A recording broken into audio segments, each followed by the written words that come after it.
আত্মীয় পরিজন বন্ধুবান্ধবের কাছে আমরা সবসময় ভালো একজন মানুষ হিসেবে পরিচিতি পেতে চাই, কিন্তু আমরা চাইলেও তাদের সবার মনের মতো হয়ে চলতে পারবো না, কারণ তাদের সবার পছন্দ এবং অপছন্দের ধরন একরকম হয় না।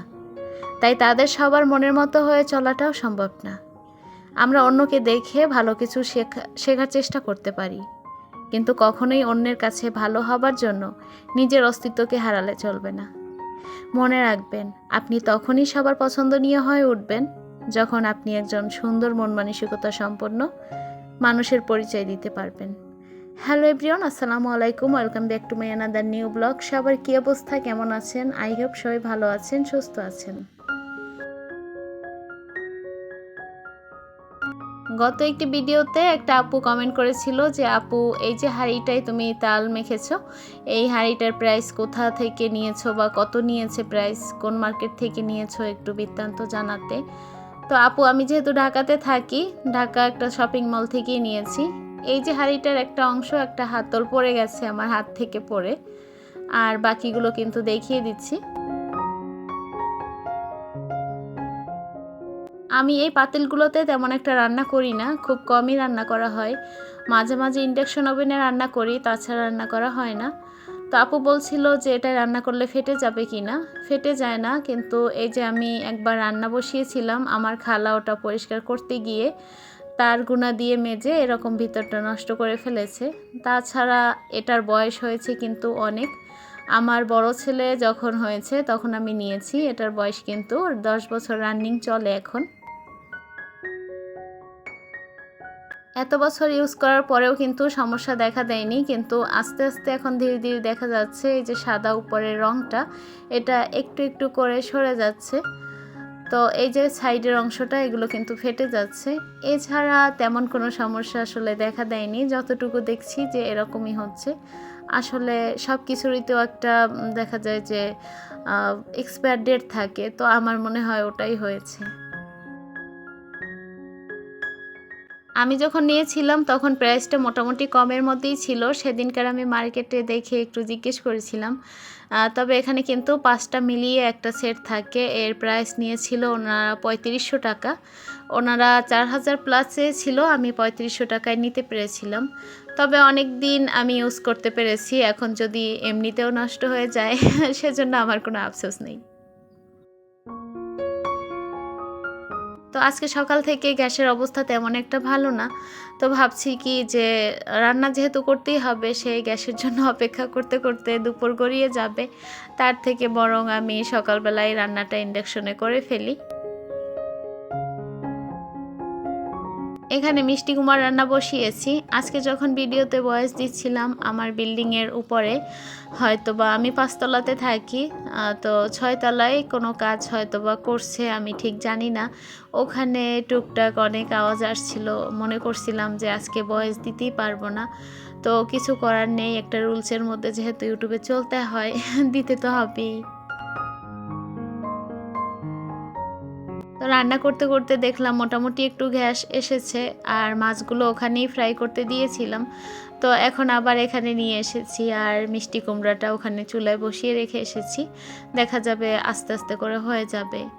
আর একটু যদি এরকম হিসেবি করে না চলি তাহলেও তো হয় না, তাই না? সবসময় ইন্ডাকশনের রান্নাটাও কিন্তু অনেকটা বিল আসে দেখা যায় রান্না করলে। আর ইদানিং গ্যাসের অবস্থা এতটাই খারাপ যে ম্যাক্সিমাম সময় ইন্ডাকশনে রান্না করতে হয়, আবার সেখান থেকে নিয়ে চুলোতে যায়, মানে এভাবেই আর কি চলতে থাকে। তো আজকে রান্না হচ্ছে এই যে পোয়া মাছ ভাজি করব, আর ওইদিকে হচ্ছে মিষ্টি কুমড়াটা। এটাই হচ্ছে আজকে দুপুরের মেনু। তবে রান্নাটা কিন্তু খুব তাড়াতাড়ি করে নিয়েছি, কারণ হচ্ছে ছেলে স্কুল থেকে এসে যদি দেখে যে আমার খাওয়া দাওয়া হয়নি, তখন ছেলে চিল্লাপাল্লা করে, বলে যে এখনও তোমার খাওয়া হয়নি, আমি স্কুল থেকে চলে এসেছি। এই সব চিন্তাভাবনা করে আর কি, মানে তাড়াহুড়ো করে রান্না করতে এসেছি। আর এই তো ওখানে চুলা থেকে, মানে ইন্ডাকশন থেকে নামিয়ে আবারও কিন্তু চুলাতে নিয়ে এসেছি। আসলে আমরা যারা গৃহিণী, আমরা যদি একটু হিসাব করে সংসার না করি তাহলে সংসারটা কিভাবে চলবে বলেন। আর এই তো এখানে কিন্তু কলিজা ভুনা করছি 2 ছেলের জন্য। ওরা দুইও ভাই মুরগির কলিজা অনেক বেশি পছন্দ করে। আজকে যে পোয়া মাছ এবং মিষ্টি কুমড়া রান্না করেছি, দুই ছেলের একজনেও সেটা পছন্দ করে না। তবে সকালবেলা খিচুড়ি রান্না করছিলাম, সবজি খিচুড়ি ওদের জন্যই। ওটা অবশিষ্ট অনেকটা রয়ে গেছে, আমি ফ্রিজে তুলে রেখেছি। তো এই কলিজা দিয়েই দেখা যাবে কি যে ওদের দুপুরের খাবারটা শেষ হয়ে যাবে। ছেলেকে স্কুলে পাঠিয়ে দিয়েই কিন্তু আমি দুপুরের রান্নাটা কমপ্লিট করে নিয়েছি। তো এখন বাজে 11টার মতো, খালা আসবে কাজে। খালা একটু লেট করে আসে, আবার মাঝে মাঝে দেখা যায় যে সকাল সকাল চলে আসে। তবে আজকে রান্না শেষ হয়ে গেছে, এখন পর্যন্ত খালার দেখা নাই। তো ভাবছি যে এই ফাঁকে আমি ঘরের টুকিটাকি কাজকর্মগুলো সেরে ফেলি, আর খালা তখন কাজ করে গেলে দেখা যাবে ঘরটা আরও বেশি ফ্রেশ মনে হবে। তাছাড়া এমনিতেও আমি খালা যখন আসার আগে ম্যাক্সিমাম সময় আমি ঘরের সব কিছু ক্লিন করার চেষ্টা করি। তাতে করে দেখা যায় কি যে খালা যখন ঘর মুছে যায় তারপর আর ঘরটা নোংরা হয় না। বাচ্চা পোলাপান থাকলে তো একটু নষ্ট হবেই, তারপরেও ম্যানেজ করে চলার চেষ্টা করি। বাকিটা কতটুকু পারি বলতে পারবো না। এই যে একটা ভিডিও আপনারা দেখতে পান 10 থেকে 12 মিনিট এরকমের, এই ভিডিওটা কিন্তু একটা মানুষের তৈরি করতে অনেক কষ্ট লাগে। যারা গৃহিণী, যারা 2 বাচ্চার মা বলেন, 1 বাচ্চার মা বলেন, আমাদের প্রতিদিন এই একটা ভিডিও তৈরি করতে অনেক কষ্ট, এর পিছনে অনেক সাধনা, অনেক কিছু করতে হয়, অনেক পরিশ্রম দিতে হয়। তো সেই ভিডিওটা আপলোড করার পরে যদি আপনারা একটু সুন্দর সুন্দর কমেন্ট করেন, তাহলে হয় কি আমাদের একটু উৎসাহটা বাড়ে। এমন অনেক সাধারণ দর্শক আছে যারা হয়তোবা লাইকের মূল্য বুঝে না, যে একটা ভিডিওতে লাইক দিলে কি আর হবে। তো একটা লাইক যে একটা ভিডিওর জন্য কতটা উপকারী সেটা হয়তোবা যারা ইউটিউবে কাজ করে সেটা তারাই বুঝতে পারবে। তো এখানে আমি কিন্তু একে একে বিছানাপত্র সব কিছু গুছিয়ে নিচ্ছি। এই কাজগুলো প্রতিদিন করি। অফ ক্যামেরাতে যখন থাকি তখনও করি, আর ক্যামেরার সামনে তো করি। আর এমনিতেও না, এলোমেলো ঘর বাড়ি এগুলো আমার একদমই পছন্দ না। সুন্দর পরিপাটি করে গোছানো আমার পছন্দ। আর এভাবে গুছিয়ে রাখছি পরিপাটি করে, আর আলহামদুলিল্লাহ তাতে আমি ভালো আছি। এত কষ্ট করার পরেও রান্নাবান্না, ছেলেদের মানুষ করা, ওদের সময় দেয়া, তার মধ্য থেকে যখন এগুলো করতে হয় সেটা অবশ্যই অনেক কষ্টের। তো এজন্য আপনারা যেহেতু 10 মিনিট 12 মিনিটের একটা ভিডিও দেখতে তেমন একটা সময় লাগে না, তবুও দেখার পরে আমি আশা করব আপনারা সুন্দর সুন্দর কমেন্ট করবেন, সেই সাথে লাইক দিবেন, যে যার কারণে আমাদের এর প্রতি কাজের স্পৃহা বা কাজের যে একটা উৎসাহ এটা একটু বেড়ে যায়। আপনি যেকোনো কাজ করবেন, আপনাকে যদি কেউ একটু উৎসাহ দেয়, দেখবেন কি সে কাজটা যেমনই হোক না কেন, কাজের প্রতি আপনার একটা স্পিড থাকে, ওটা আরও বেশি বেড়ে যায়। তো সারাদিন যে কষ্ট করে ভিডিওগুলো আপলোড করি, এখানে যদি দেখা যায় ভিউ আসে না, অনেক আপুরাই বলে আপু ভিউ আসে না, কি করব এই সেই অনেক কিছু, সেটা বুঝতে পারি যে এত কষ্ট করে ভিডিও দেওয়ার পরে যখন ভিডিওতে লাইক, ভিউ, কমেন্ট এগুলো ঠিক মতো না পাওয়া যায়, তখন আসলেই সেটা অনেক কষ্টদায়ক। একটা চ্যানেল ছোট থেকে বড় করতে অনেকটা পরিশ্রম, অনেক সময়, অনেক ভালোবাসা দিয়ে সেটাকে দাঁড় করাতে হয়। আমি একটা চ্যানেলে 2.5 বছর কাজ করে বুঝেছি একটা চ্যানেল বাদ দিলে তখন কতটা কষ্ট লাগে। আমি কিন্তু সেই কষ্টটা ফিল করতে পারি। অনেক আপুরাই বলে আপু চ্যানেল বন্ধ করে দিব বা আবার ওপেন করব। আসলে আমি তাদেরকে কিছু বলতেও পারি না, কারণ একটা চ্যানেল বন্ধ করতে গেলে যে কতটা কষ্ট লাগে সেটা আমি কিছুটা হলেও বুঝতে পারি। তবে সবসময় চেষ্টা করি আমাদের ভিডিও থেকে আপনারা অল্প কিছু হলেও যেন শিক্ষা হোক বা যে কোনো কিছু আপনাদের উপকার হোক, এ ধরনের কোনো কিছু উপহার দেওয়ার চেষ্টা করি, যে যাতে আপনারা আমাদের ভিডিও থেকে উপকৃত হন। কতটুকু করতে পারবো জানি না, তবে চেষ্টা করছি যতটুকু সম্ভব আর কি। ওই চ্যানেলটা যখন বাদ দিয়েছি অনেক কষ্ট হয়েছে, তারপরেও মনে করছিলাম এখানেও হয়তোবা আমি পারবো না।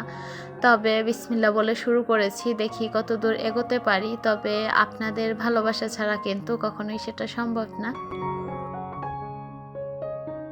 আমার সংসারে যতই কাজ থাকুক না কেন, আমার ছেলে মেয়ের দায়িত্ব বলেন, কর্তব্য, হাজব্যান্ডের প্রতি দায়িত্ব, কর্তব্য, নিজের প্রতি দেখাশোনা, এর সব কিছু করি। তার বাইরেও একটা কাজ আমার সব সময় কমন থাকে, যে ঘরটা আমি সুন্দর করে গুছিয়ে পরিপাটি করে রাখবো। এইটা যদি আমি দৈনিক কাজ না করতে পারি, তাহলে আমার মনে হয় যে আমি সারাদিনে হয়তো বা কোনো কাজই করতে পারিনি। আপনারা যারা সাধারণ দর্শক আমার ভিডিওগুলো প্রতিদিন দেখে যাচ্ছেন, অনেকে আছেন কমেন্ট করেন, আবার অনেকে আছে কমেন্ট করেন না।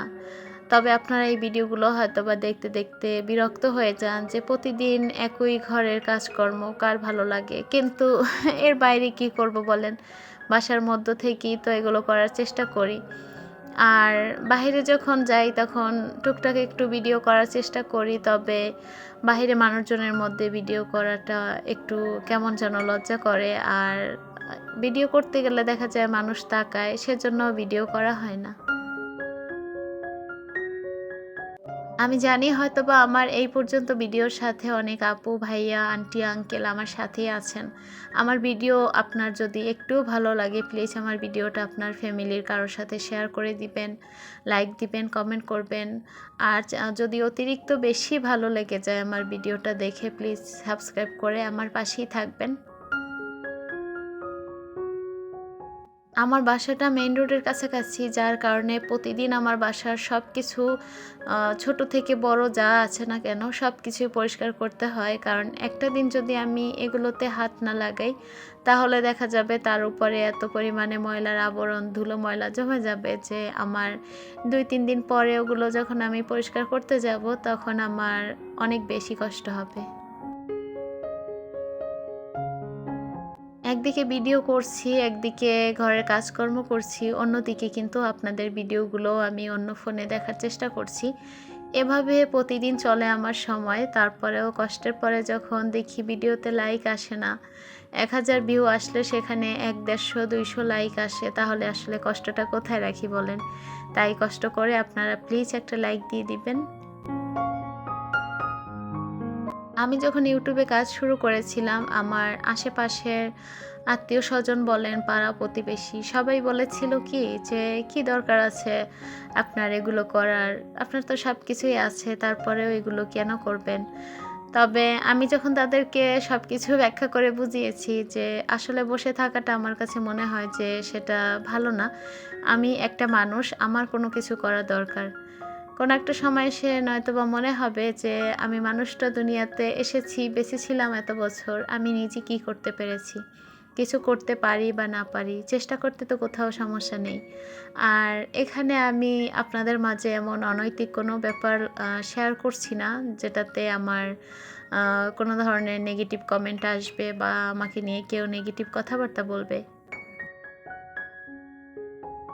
চার দেয়ালের মধ্যে থেকে যতটুকু সম্ভব নিজেকে সেফ রেখে তারপরে আপনাদের সাথে ভিডিও শেয়ার করার চেষ্টা করছি। তো এই তো ওদিকটা গুছিয়ে রেখে তারপরে এসেছি, বেডরুমটা অফ ক্যামেরাতে গুছিয়েছি, কারণ এখানে ছোট ছেলে টিভি দেখতেছিল। আর এই যে এখানে টিভিতে এক আপু, মাই কিচেন আপুর ভিডিও দেখতেছিলাম, এখানে আপু রান্না করছে। তো এই তো ছিল আমার আজকের ব্লগ। আপনাদের সবার দীর্ঘায়ু এবং সুস্বাস্থ্য কামনা করে আজকের ব্লগটি এখানেই শেষ করছি। আল্লাহ হাফিজ, আসসালামু আলাইকুম।